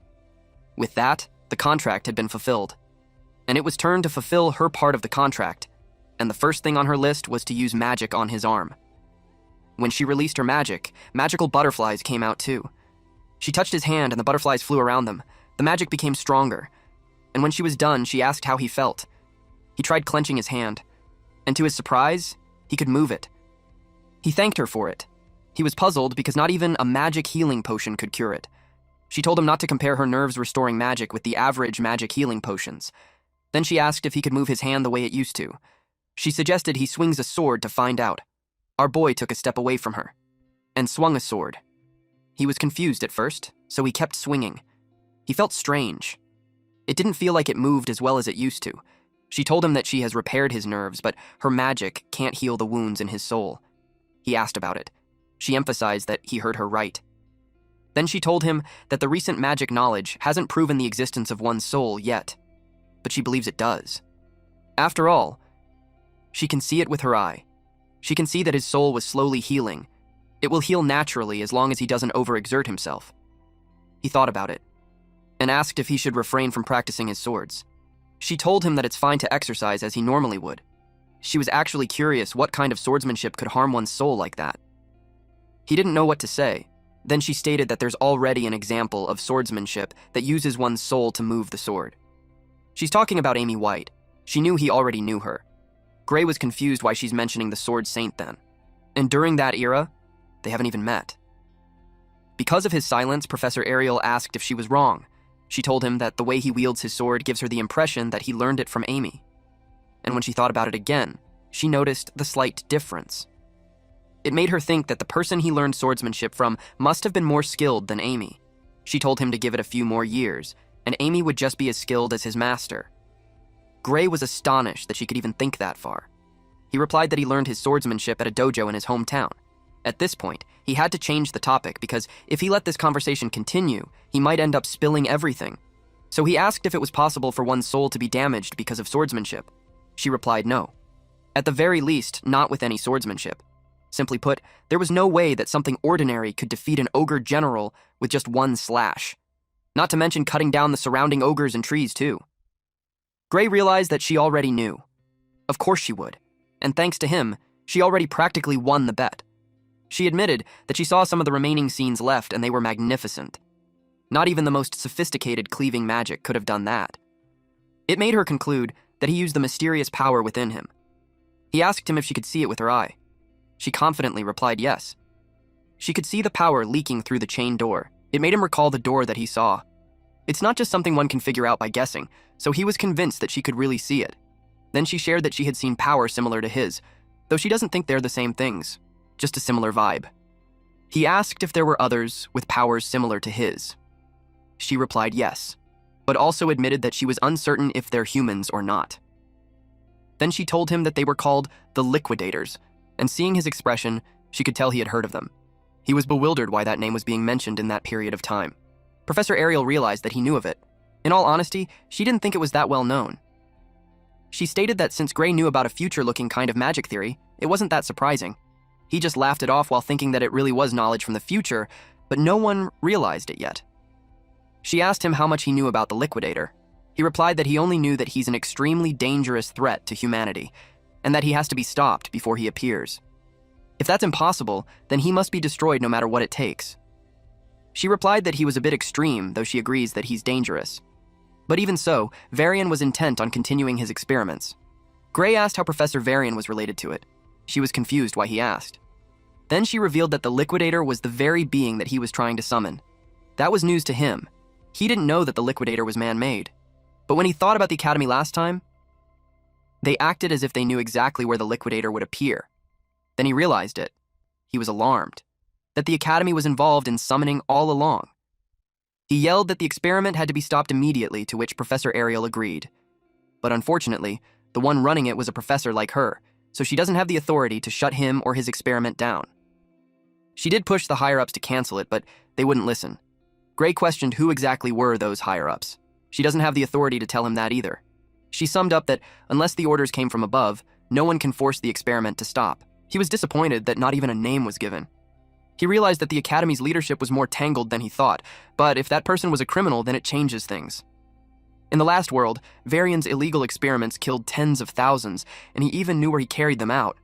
He revealed that he knew where Varian conducted the illegal experiment, and he thought of catching him red-handed. But Professor Ariel told him that it won't work either. He asked why. She explained that entering an Academy professor's research facility without permission was a serious crime on its own. And if they can't produce hard evidence, they would be the ones getting locked up. It made her ask if he has proof of his crimes. He became silent. She continued to say that if not, then they had to put off the conversation for the time being. He realized that she knew it was dangerous and her hands were tied. He simply replied that he understood her. Then she changed the subject into talking about his power. She asked if he wanted to learn how to control it. It caught his attention. He asked if she could really do that. She replied that there's a professor in the Academy who's very good at dealing with unknown forces. The name was Heathcote Longfellow. He knew it was the very same person who trained the Sword Saint herself. She expected it to catch his interest, so she planned to arrange for him to start private training with him tomorrow. He was very happy with that. The very reason he came to the Academy was to master the power. He didn't expect to find a lead that fast. The next day, Heathcote Longfellow attacked him. He couldn't believe that he had been receiving private lessons from Heathcote Longfellow himself, but he's confused why they're just running like that. They were in the middle of the forest. Even if Heathcote was ahead of him, he could tell Gray's mind was wandering. He yelled at him that if he had room for stray thoughts, then he should just pick up the pace. He instructed him to run until his body was at its absolute limit. He yelled for him to listen well, then he lectured him that only once he burned away every drop of his physical strength will his soul's power awaken. And as long as he got even a scrap of stamina left, they won't touch swords. He replied, "Yes, sir." He had faith that since it was Heathcote's training, it must mean something. But he also didn't like that while he's out there running laps, Varian's carrying out his experiments to summon the Arbiter. They continued running, while he questions himself if he should really be doing that at that moment. Later that day, he reported to Professor Ariel. She was aware that it had been a week of training already. She asked how it was. He replied that it was mostly running and a bit of sword drills at the very end. He admits that he felt stronger, though. She laughed as she commented that it sounds exactly like him. While they were conversing, someone knocked on the door. Then that person handed Professor Ariel a letter. She read the letter, and afterwards she made a terrifying expression. He asked her what was wrong. She gave him the letter. And when he read it, he also had the same displeased expression.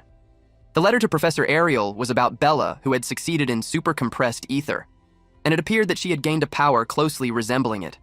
However, upon examination, it was clear that she had not actually compressed it. Therefore, her new ability cannot be recognized as super-compressed ether. So their contract remains valid, and the surgery would be processed as scheduled. It was from Varian Bradley. Gray was furious. He yelled, "This is insanity." Professor Ariel could tell Varian was determined to force her into surgery, even if she doesn't need it anymore. He asked if Bella couldn't refuse. She replied that, unfortunately, the contract was airtight. Unless Varian himself voids it, Bella's only choices were expulsion or the operation. Gray couldn't accept that. She expressed that she needed his help. She wanted to know where Varian's lab was, because if they exposed him as a criminal, the contract would be null and void. He was caught off guard, but in a few seconds, he smiled. Then he reminded her what she said. It was dangerous without proof. She replied that they'll find evidence. She placed her faith on him. Thinking about it, she admits that she could have done that already from the start because her eyes had told her that he was telling the truth the entire time. It just took her long to admit that. She demanded him to show her the way, and together, they would bring Varian's crimes to light. Gray informed Professor Ariel that Varian's laboratory was located in the mountains near the village of Torwell. She remembered him having an Academy-authorized laboratory there. He couldn't believe that he's doing illegal experiments in an authorized lab. She told him that there's no better place to conduct illegal experiments except there. no one would bat an eyelid even if he stays there for long. On top of that, no professor of the academy would interfere with another's lab. But as long as they get the evidence of his crimes, they won't be charged with breaking into his lab. Suddenly, Bella knocked on the door. Professor Ariel invited her to come in. Bella reported to her that she received the letter. Professor Ariel took it off of her hands and told her not to worry because she'll take care of it. Bella was about to ask what she meant. She asked if the professor was planning to fight Varian for her sake. She also asked if she would do it all by herself. Professor Ariel was amused. Then she replied that she alone was enough. Bella turned to Gray. Gray told the professor to wait because he's also coming. Bella wanted to come too, especially that it was her problem. She told them to hold their horses because they would be going against an academy professor. Not only that, but he's also a lunatic who has repeatedly conducted dangerous human experiments. If he catches one of them, there's no telling what he'll do. She couldn't let the two of them go to such a place. Gray pointed out that all the more reason why going alone was dangerous. If he used the same power he used to take down the ogre general, he should be able to be of some help to her. He added that if Professor Ariel disappears, he, as a Divine Eye admission student, would get expelled. Hearing that made her flinch. He requested to let them decide their own fate. The professor watched them, then sighed. She could tell that they would still come even if she stops them. She agreed to let them come in one condition, that no matter what happens, they would prioritize their own safety first. She asked them if they understood. They replied, yes. Later that night in the mountains, there was a hidden laboratory, and Professor Ariel, Bella, and Gray stood hidden in front of it. Bella couldn't believe that Varian was really doing illegal experiments there. Professor Ariel confirmed that, and their plan was to look for evidence. Gray also verified that it was the place. Since they said that, Bella trusted them. But she was hesitant if they could really gather evidence without any trouble. Professor Ariel expects Varian to be at the Magic Society's conference, so he's not there. There was a good chance that the entrance was rigged with traps, so they had to bust in through the sidewall. Bella wondered if that's really okay. Professor Ariel replied that breaking into an academy's authorized lab was already a crime anyway, so it was all good. She told them to feel free to go back if they changed their minds. But she was determined to go. Before that, though, she asked Professor Ariel if she's sure because she's doing all that for someone like her. Gray told her that she was wrong, because stopping the experiment was for the world's sake. If they don't, countless people would die. More so, the world would be sacrificed. Bella asked him what he meant. Professor Ariel expressed that what Gray said might be an exaggeration, but she agreed that he must be stopped. She told Bella not to worry too much. She clarified that they weren't putting their lives on hold because of her. Then they moved out. Our waifu professor immediately summoned lots of magic circles. She attacked the laboratory and made the wall collapse. It was such a huge explosion. Gray couldn't help but think it was over the top. Now that there's a hole on the wall, they stepped in. Gray's eyes widened in what he saw. It was such a dark alleyway with cells on the side, and there were people who were skin and bones chained on the wall. Some bled from the lost limbs or punctured body. Just by seeing that, Professor Ariel could already tell that there was no need for them to make an effort in looking for evidence. There were so many of those people. Just a glance was enough for Professor Ariel to see 14 forbidden spells which were criminal offenses in and of themselves. There wasn't even a need to mention the unauthorized human experimentations, an equally serious offense. While they were roaming, something caught their attention. It was some sort of an altar. Bella asked what they should do. Their plan was to leave with evidence, but it made her ask if they should rescue the trapped people too. Gray replied that they shouldn't stay there for long because Varian might return. To his surprise, someone spoke behind him and asked if he called for him. Professor Ariel asked what happened to his conference. It was Varian. They were all surprised that he's there. He replied that he arranged for a double to go there in his stead because he had an important experiment to do there. Professor Ariel asked about that important experiment. He replied that he got some fresh materials, and he wanted to use them while they're fresh. He was talking about the bodies lined up hanging in one of the cells, but he had changed plans. Hearing that sent shivers down their spine. He wanted materials with more potential for magic than the average person anyway. He had no idea how they caught wind of his experiments, but he's certain that they didn't tell anyone that they would be coming there. So if they all suddenly went missing, no one would suspect him. Professor Ariel realized that he was saying that he's going to use them as lab rats. Varian told her to relax, and her sacrifice would push the boundaries of magic itself. And since he can't let them live alive, he'll make sure to use them as best as possible. He was caught off guard when a large fireball almost hit him. It caused a huge explosion. Even Professor Ariel didn't expect it. Bella was the one who attacked. They watched as the smoke disappeared, and saw Varian, amused and unscathed. He expressed that divine eye Ariel still hasn't lost her edge. He didn't expect that a special admission student like Bella would be such an exceptional talent. It made him consider looking at the other divine eye recruits as well. He expressed that he wasn't impressed with Bella's little stunt. An academy student trying to assassinate a professor doesn't make sense. Bella replied that it's better to kill than be killed, though. She missed her chance. Professor Ariel told them that they're pulling back. They already have the evidence, so the academy could handle the rest. But of course, Varian wouldn't just let them away. He released a dark orb with black flame towards them. It almost hit Bella. Fortunately, Professor Ariel blocked it, but Bella got worried for her. Varian told her it's pointless since it was one of the fruits of his research, gluttony flame. It casts fire that devours defensive magic and turns it into fuel. So in theory, it can't be blocked. The downside was that it costs a little rare material to conjure. It had broken through Professor Ariel's magic barrier. She groaned as she activated her eye and puts on an added layer of barrier. It was up as soon as the first one broke, but it cracked as soon as the gluttony flame came in contact with it. She instructed Bella to take the spell memory pouch to Gray. She told him that if Heathcote sees it, he'll know what to do. Bella taps the ground using her staff and created a wider barrier. She was confused about what she was doing and ordered her to hurry up and go. But Bella saw that the professor's barrier was cracking, so she told him to let her handle it. Professor Ariel reminded them of their promise before coming there, which was that when something goes wrong, they should put their lives first. She could tell that Varian's magic was unnatural, so defense spells won't stop it. She told them that she'll buy them some time, but she couldn't finish her sentence because her barrier shattered. She panicked, but Bella assured her that it was fine. Then, Bella's magic clashed with the gluttony flame. She shielded them while saying that his spell wasn't that strong. It just needed a slight different kind of defense magic. Varian couldn't believe it, especially when they were the only ones who knew gluttony flame's counter magic. He asked how she knew about it. She replied that someone taught her a new theory, and with it, the spell was easy. He couldn't believe that. He was furious. He asked who it was. He thought it was a traitor. He told her that if she revealed who it was, he'd give her a clean death. She asked him if he wanted to know who taught her. She smiled at him and replied that it was a secret. She hinted that he was a student from the swordsmanship course. Gray had recalled their interactions, and in reality, he just pieced the theory all together. Varian's veins popped out when he thought she didn't answer seriously. He took a red crystal and told them they would be burned alive.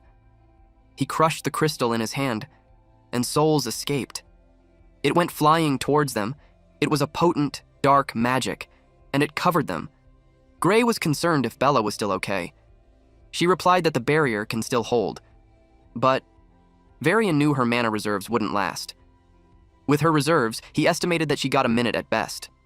Bella requested Professor Ariel to attack him since she had her hands full on defense. The professor listened to her. Professor Ariel's eye glowed, and she saw a spot where the flame was thinned out. She projected mana outside the barrier. She tested it first, and slowly built up her power. Then she released her lightning magic. It came out like blades, but eventually it died out. Varian noticed that they're trying to counterattack, but he told them that their attack doesn't even reach him. Professor Ariel was in a pinch. Gray remembered that her offensive magic was one of the weakest among the staff, and with the flame's properties, it must have absorbed her spells. Bella asked what they should do. She was almost depleted. Professor Ariel had pointed out that it was the reason why she told them to run away earlier. Gray stepped forward and told them to leave it to him. Bella asked him what he's planning. Obviously, his sword won't reach Varian from there. He was certain that it would. Professor Ariel asked him if he's sure about it. If he used that power again, it could kill him. And even if he lives, his healing arm might never recover. He replied that dying along was better than all three of them dying. He assumed a combat stance. Varian noticed a red light coming from them despite them being covered in black flame. Then he saw Gray jump out. The next thing he knew, his head was thrown in the air and blood had splattered. Gray watched him with a serious expression on his face. There was a brief stillness after his attack. Bella was dumbfounded. Varian's headless body fell and his head rolled. Professor Ariel was left shocked since it was her first time seeing the real one with her own eyes. It was astonishing. Bella noticed debris falling on them. The ceiling started to fall apart. Professor Ariel used her magic to keep the debris still so it won't fall on them. She expressed that what happened was beyond her expectation. She asked him if he's all right. Gray dropped his sword. His hands were trembling as he answered that his dominant hand hurts a bit, and it was also numb. But he could still move it. He picked up his sword using the other hand. From that, she could tell that his training was showing results. He agreed with her. He knew that if the one who used that was him back in the village, he would have fainted for days and woken up unable to move his arms. Now it just left him with a hurting arm. It was quite an improvement. He realized that his training was really worth it. While he was lost in thought, Professor Ariel watched him intently. She expressed that it was thanks to him that they're still alive. She's also apologetic that he had to use that power. He told her not to worry about it. Besides, he was the one who insisted that they had to stop Varian in the first place. Still, she thanked him again. But also she requested him that if possible, he refrain from using that power for a while. Else the damage would be irreversible. She looked really worried. That caught him off guard. He thought about it and simply replied that he understands. Then, Bella called his attention. She asked if it was magic, since she didn't sense any ether at all. She was baffled since trying to explain that much power as magic was just impossible. Professor Ariel politely told her not to probe any further on that matter. And she wasn't allowed to mention a word about what she saw either. She asked why, but the professor replied that she can't promise that. She would be forced to erase her memories. Bella replied that she understood and offered a magic contract. Professor Ariel agreed to that. They signed the contract. After that, Gray asked what they should do next. He was concerned about the experiments, but he wanted to help those people first. He checked, and they looked like they were put to sleep with magic. Professor Ariel responded that even if those people aren't in danger, it would be best to take them to the Academy's medical facilities to be safe. She snapped her finger. The whole area glowed in golden light, and those people were each covered in the golden light. It is a protection from any external harm. And since that was done, she invited them to investigate further. Taking a second glance at the place again, she realized how insane it was. Illegal experimentations were being conducted as far as her eyes could see.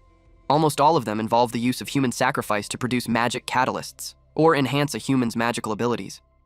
She doesn't see any experiments relating to the liquidator, so it led her to think that it was held in a different facility.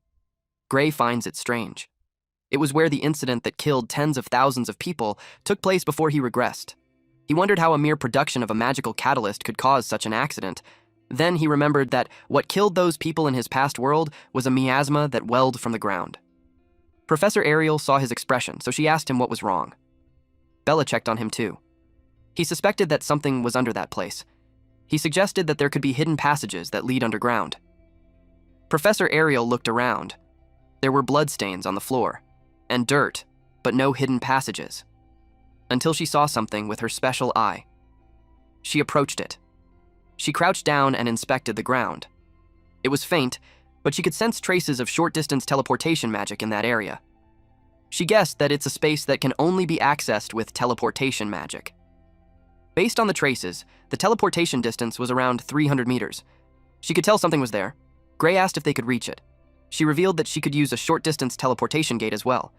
She gave it a try. A magic circle appeared on the ground. If there's nothing, the other end of the gate should lead to nothing but earth. The gate opened. They were all surprised at what they saw. It was a wide area with a lot of buildings, almost like a city. No one would ever think that there'd be a big space underneath that facility. Bella could feel a tremendous output of ether coming from all over the place, especially from the building that she pointed to. It was a simple circular structure. Professor Ariel saw that it wasn't just ether, but there was also a different kind of power, completely different from magic, leaking out there. But it was far greater than anything she had ever seen. Gray had an inkling of what the power was. Professor Ariel confirmed it. It was the liquidator's power. Professor Ariel, Gray, and Bella entered the building, and they found an empty hallway with a single door. She then confirmed that the power was coming from there, but there was no sign of the liquidator at that moment. She knocked on the door. Then she opened it, to which made Bella worried that they were messing with it. She told her to relax, because the door doesn't hold any power. It was just placed there as a symbol for ritual. The power wasn't in the door. It was in the magic rigs around it. Suddenly, the magic rigs glowed while Professor Ariel was at the center of it. Gray asked what happened. He thought she's trying to summon the liquidator or something. Bella could tell the magic was way dangerous, so she suggested shutting it down at once. But Professor Ariel told them not to rush. Her prediction tells her that the setup can't actually summon the liquidator. The door cracked, and a void of darkness started being seen on the other side. Gray got worried that the space was being torn. Bella called out to the professor. the magic slowly dies down. The two got confused, but it was just as Professor Ariel expected. She had confirmed that those devices weren't made to call the liquidator. They just punched a tiny gap toward where it exists. Then they funnel the leaking power. The core they used to crystallize the power was most likely human lives. She could tell 10 souls were used so far, but the molding process may have taken more sacrifices. She guessed that the majority of the people they saw upstairs were taken to be raw materials. Bella inquired why they would go that far just to gather power. She wondered what they're trying to do with it. The black flame that Varian used in their fight was most likely boosted by the crystal, and that crystal was the byproduct after they finished processing it. She also knew that the catalyst won't be limited to flames. If they mass-produce the stuff, no one knows exactly what they plan to do with it. The cracks on the door were disappearing. Gray asked if Varian wasn't trying to summon the liquidator after all, but Professor Ariel had no idea if he didn't try or he just couldn't. She inspected the magic rigs and determined that it was pushed to the limits. It could be that the setup was all they could manage. Bella looked around and deemed that the apparatus were extremely valuable. She had never seen a spatial warp magic that precise and high output.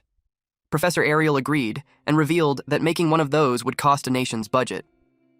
But to have 8 of them, a single organization comes to her mind. Bella guessed that it was the Discar Empire, but it wasn't it. They may be the world's biggest country, but they probably don't have the magical research resources to build one of those. Bella inquired who it could be. Professor Ariel thought of an organization whose magical research dwarfs even the Empire. Gray figured out that it would be the World Union Academy. Bella was slightly confused. Professor Ariel told him he was right. There was no other research body that could support that kind of scale and budget. There was a moment of silence between them, until Bella broke it to confirm if the Academy was actually behind it. She hardly believes it because the World Union Academy was supposed to defend the world from threats. Professor Ariel could understand why she doesn't want to believe it, but also she couldn't think of any other group that could pull that off. Gray argues that it doesn't mean that the whole Academy was their enemy. He believes that most people there would be on their side, because before his regression, the Academy's top forces were the ones on the front lines. Even beyond the subjugation squads, they kept protecting civilians right until the very end. After seeing that future, he can't believe that the Academy was humanity's enemy. Professor Ariel pointed out that it was just as he said. Most of the Academy probably acts for humanity and wouldn't allow experiments that waste lives. However, the Academy has countless researchers as well as facilities. Hardly anyone in the world truly knows the whole picture. And she could tell that whoever was behind Varian had some serious backing. He couldn't have arranged all of that with his authority alone. Bella realized that they couldn't fully trust the Academy either. Professor Ariel had watched the Academy from the inside for decades. One thing she could say is that it's not an organization that they can blindly trust. Most of the people inside thought they're actually doing what's best for humanity. Even the ones behind the experiments had probably convinced themselves that it was for the greater good. She could only say that the truth was buried in the dark. Gray probed her for any idea on how they could find the mastermind. She looked around but had not found any communication devices in the facility. Not even the Maker's magic residue was left in the rigs. The cover-up was so thorough that finding any would prove difficult. Then she sensed something. A loud explosion happened behind Bella. The roof caves in. It suddenly became chaotic. She inspected it and saw that they also even installed evidence-erasing mechanisms. But they didn't blow up the place the moment Varian died, which led her to the assumption that they were planning to lure the ones snooping around before detonating the place. Bella screamed that it wasn't time for a hypothesis because they had to get out of there quickly. Professor Ariel told her to calm down because it was just magical explosives. She claimed that the World Union Academy's professors weren't weak to be killed by something like that. Professor Ariel created a magic circle and told them not to step out of it. The magic rigs around them also glowed. This has been really a close call. Luckily, they disappeared just right before everything fell apart. Outside the laboratory, it was where they teleported, along with some other people. Everyone who was captured made it out safely. Bella really thought that she'd die. Gray commented that they're too close to the lab to feel comforted. Professor Ariel responded that they had more baggage than she expected, so it slowed teleportation down. But it was worth it, because they were also able to take the magic rigs. Once they show it to the Academy, they won't be able to ignore them anymore. The night deepened. And on the next day, they were informed that the survivors were being treated in the Academy's medical wing. The one who told them the news was the World Union Academy headmaster, Orodrom Alexandro. He expressed his gratitude to them for stopping Varian's illegal experiments. Then he brought up the topic of the magic rigs. Each one of it is worth more than a national budget. Professor Ariel knew that, and there were 8 of them. She's certain that there was no way he could have gathered that kind of firepower alone. She wondered how he obtained those. He answered that it was stolen goods. They were hijacked mid-transport, and 78 transport agents were wiped out. That was surprising news. Hearing that 78 transport agents of the Academy were dead, she remembered an incident 15 years ago. Alexandro confirmed that the stolen cargo back then carried those magic rigs. Professor Ariel recalled the one responsible for it. He revealed it was Blood Drinker. He assumed she knew him. Gray was familiar with them, the world's biggest crime organization. Bella described them as parasites of the world that always crawl back, no matter how many times people crush them. Her intense description made Gray glance at her, but it made sense when she revealed that they killed her parents. Alexandro confirmed her description because despite being exterminated hundreds of times, they still resurfaced. No one knows where they hide or who leads them. Some say over 10% of all crime-related deaths were their doing. It wouldn't surprise Alexandro if some of their people were already inside the Academy. What's worse was that there's no way to tell them apart. Even if there was, the Academy wouldn't act on it. That made Gray raise his tone as he asked what he meant. Professor Ariel replied that it's how the Academy operates now. Anyone with talent gets a chance to grow stronger no matter their bloodline, race, or gender. Alexandro confirmed that, and added that it also doesn't matter if they're criminals. Bella yelled that it was absurd. She argued that if there were criminals, they should be dealt with. Alexandro agreed, however, the higher-ups don't seem to share that view. She was confused because he was supposed to be the headmaster. He replied that he's nothing more than an underling. He clarified that he's the face of the Academy on paper, but the authority he actually held was laughable. He asked them if they truly want to know who's running things. Gray and Bella nodded. Alexandro then responded that they had to grow stronger, because the more power they prove they have, the deeper they'll be allowed into the Academy and the more secrets they'll uncover. He can't name names, but he informed them that they had an upperclassman who had enough influence to shape the Academy's entire direction. Even that crazy policy of accepting criminals was his decision. Gray wanted to confirm his thoughts, and Alexandro responded that they too could even change the Academy. Because their strength was everything. That made those two determined. It was evident on how they clenched their fists with their hands shaking. Alexandro finds it amusing, because he knew Ariel shouldn't stand a chance against Varian at all, so it meant that one of those two students had done it. He couldn't deny that Ariel's divine eye was sharp as ever. He couldn't wait to see what kind of monster she trains. After that, Gray walked the hallway alone. He checked the mark on his arm. As he thought of how power rules the Academy, whether they want to take down the Liquidator or uncover what's going on behind the scenes, they'll need to focus on getting stronger first. When he looked up, he saw someone, so he excused himself. But to his surprise, the guy kicked him instantly. He blocked it with his forearms, but he was still pushed away. His feet were dragged. Until he found his balance. The person who kicked him commented that he's tougher than expected. Gray asked him what his problem was. The guy was offended by the question, because it was Gray who was walking around like he owned the place. The guy claimed that a special admission reject like him doesn't belong in the hallway. Gray realized that he's one of those who hate the special slots, but this was the first time someone actually kicked him in the hallway. Gray had to confirm if he's picking a fight. The guy wanted to, but reject number 2 showed up. Gray turned to see who he was talking about, and just like that, the guy left. While the guy walked away, he talked to someone. He apologized to that person and explained that surveillance was tight so he couldn't get any closer. Then he promised to send someone else there soon. This guy was talking to Varian, and just as we thought, that old traitor is still alive. Professor Ariel asked Gray what happened. He replied that some random student kicked him while saying that a divine eye special admit like him shouldn't even be walking around the Academy's halls. Since there were no weapons or injuries, Professor Ariel couldn't officially do anything about that, so she suggested that he chase him down and punch the lights out of him. Gray was surprised to learn that he's allowed to do that. She couldn't technically permit him as his professor, but she reasoned that her eyesight's been getting pretty bad lately, so if something were to happen nearby, she might not notice it. She acted the part to look more convincing. Gray finds that way too suspicious, so he decides to leave the guy alone. He didn't want to cause any more trouble. She thinks it was such a shame. But she was curious if Divine Eye Special admits were disliked that much. He told her that some people made fun of them sometimes, but it was the first time that it had gotten physical. She realized that her students were being mocked. She apologized to him. She felt bad not having more authority in the school. He assured her that there's nothing to worry about. If it weren't for her, he wouldn't even be in the Academy. And he was certain that Bella and the others would prove that the Divine Eye program wasn't a mistake. After all, she had good eyes. That left her speechless. It made her blush, and then she thanked him. Bro's riz is getting effective. Then she told him not to act like it's someone else's problem. Because out of everyone in the Divine Eye group, he was the one she expects the most out of. She believed that Amy White, Leek Muller, Jacob Bloomfield, like the special admits before then, would all become top tier. But the first time she truly believed someone could surpass humanity itself was when she met him. He felt bothered that she compared him to them, but he realized that was a weak mindset.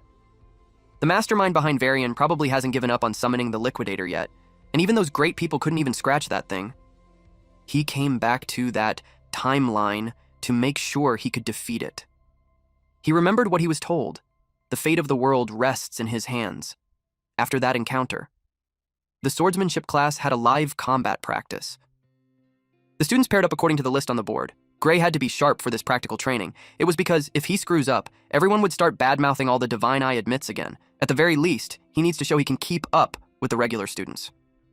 But he was paired with Leonhard Apius. He's the top of the swordsmanship course. In other words, he's the strongest first-year student. The professor informed them that he matched the students of similar skill level, so they don't have to hold back and to treat it like a real fight. But Gray thought it was a joke. He wondered how he'd end up fighting the top student when he barely got in as a special admit. On top of that, the guy already hates Divine Eye's students. He expected him to be itching to beat him bloody after the incident last year. Someone then caught our MC's attention. Leonhard approached him and expressed that he's glad to be paired with him.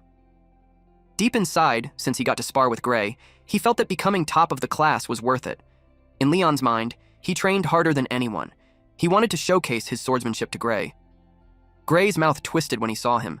Leonhardt's smile was too bright. It made Gray certain that Leonhardt's loving the fact that he finally has the chance to beat him up legally. He stuttered when he replied that he was looking forward to it. Just look at this facial expression, dude. A few moments later, the professor asked if everyone was ready. The match began. Leonhardt attacked at once. Gray blocked him with his sword. He struggled, though. He was pushed back when Leonhardt swung his sword. Leonhardt was focused.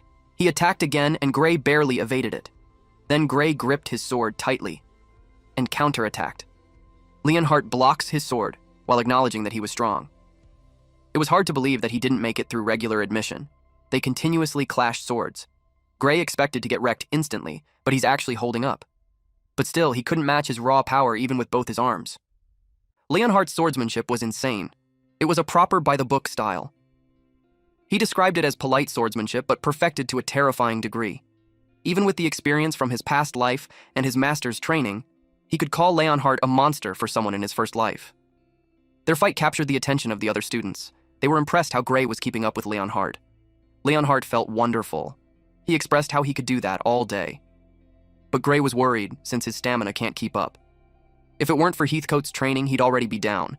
He didn't know that Leonhardt was bothered that he still wasn't out of breath. It wasn't obvious that Gray was running out of stamina. Deep inside, Gray felt rushed to end it at once.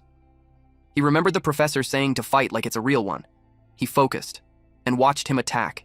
He ducked when the sword was swung at him, and while on the ground, he turned his body using his hand. Leonhardt was caught off guard. When Gray targeted his ankle, Leonhardt was caught off guard with his move. When he saw Gray's expression, he realized that he was treating it like a real life-or-death battle. He gripped his sword tightly. He gave his best because he couldn't afford to lose. After several clashes, eventually, those two ended up pointing their swords on each other's throat. Gray declared it was a daw. He helped him to get up. Leonhardt accepted his hand, but responded that it wasn't quite like that, because he admits that in the last instance, all he could do was swing his sword. On the other hand, Gray could have pierced straight through his heart if he had wished so.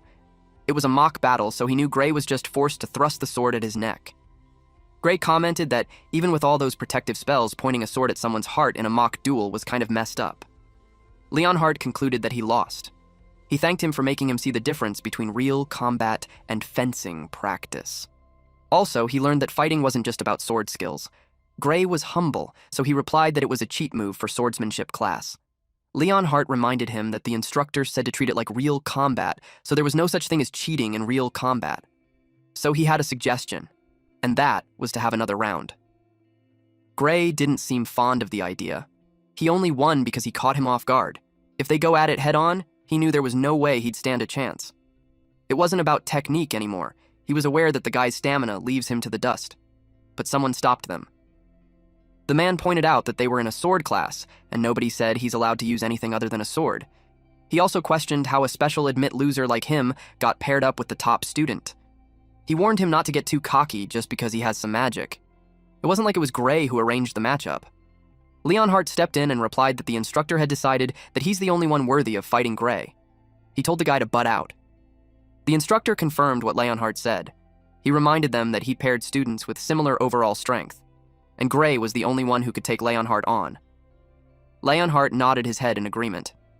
The instructor proposed to the other student to try facing Gray if he's not satisfied. If he could beat Gray, then he would be Leonhardt's opponent. He agreed. Then he told Gray that he was able to beat the examiner to enter the academy. He didn't want to be lumped by those who barely scraped a pass and a tie, or the ones who couldn't pass at all. Leonhardt realized that this guy was judging Gray by his admission category without even knowing his true strength. He saw his old self in him, but he also thought it would be a good chance to make them recognize Gray's power. More than that, he's annoyed that this guy interrupted his time with Gray. The guy noticed his expression. Leonhardt wanted to judge him with death for that crime. The poor guy was puzzled as to why he's so pissed. Since the guy didn't like the real combat rule, he agreed that they could only use their swords. He asked Gray if he's okay with that. Gray had no clue how strong the guy was, but if he got into the academy through regular exams, he knew it wouldn't be that easy. He could tell he had more stamina and strength than him. Even with his master's brutal training, he couldn't beat years of proper nourishment and conditioning. He expressed that he's not confident in his skills, but it wasn't like he'd get expelled if he lost. The instructor confirmed that he's right. It was just a practice class. But he reminded them not to go easy on each other. After hearing that, Gray agreed. As soon as the signal to begin was given, the guy charged at him. The guy was thrilled to put him into his damn place. Gray blocked the sword. He got slightly confused. He moved his sword and pushed the guy away. The guy was surprised. Gray felt that his hits were light and his powers were nothing special. Of course, this fucker attacked again. Gray wondered if he's holding back. He simply swung his sword. And to their surprise, the guy was hit and he bled. He fell to the opposite side, and the instructor announced that the match was over. Gray got nervous. He asked him if he's okay. He was aiming for his sword, but he actually hit the guy. He was expecting him to dodge.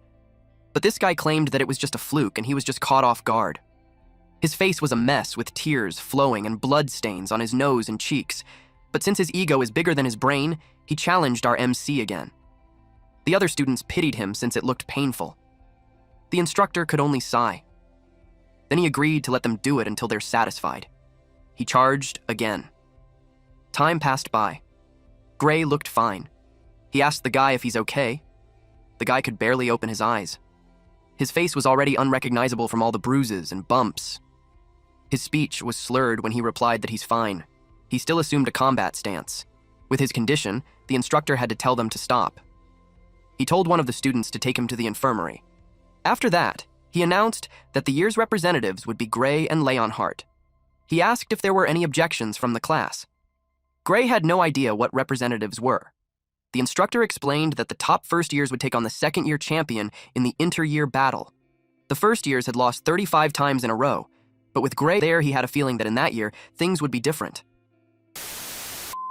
Thank you all for watching. Please watch this next Giga Chad video, and I'll see you guys next time. Also, support the channel by joining the Summon Club membership. You can also support by just liking the video and being awesome.